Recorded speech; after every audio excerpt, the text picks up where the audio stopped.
شباب تالتة إعدادي سلام عليكم. بص يا سيدي، كلمتين مهمين جدا بيلخبطوا طلاب كتير، كلمة already وكلمة yet. الكلمتين دول ينفع استخدمهم في السؤال وبرضو مكانهم بيكون في آخر السؤال. طب انت اعرف فرق ما بينهم؟ هقول لسيادتك بسم الله أول سؤال. أما أقول لسيادتك كده have they visited the Egyptian museum yet؟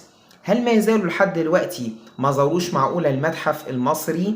هل زاروه ولا لا؟ بص عشان كده بستخدم يت.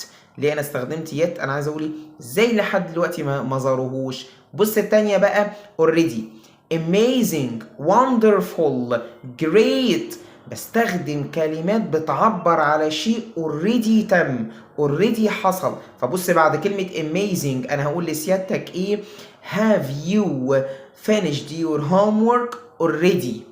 ليه كتبت اوريدي في الاخر يا مستر ما كتبتش يد؟ لان انا بادئ السؤال بكلمه amazing. بص بدات كلامي بتعبير عن اندهاش بشيء، ان انا بالفعل عملت ده فاكيد هحط اوريدي. لكن انا بسالك سؤال عادي، have they visited the Egyptian museum yet؟ هل زاروا المتحف المصري؟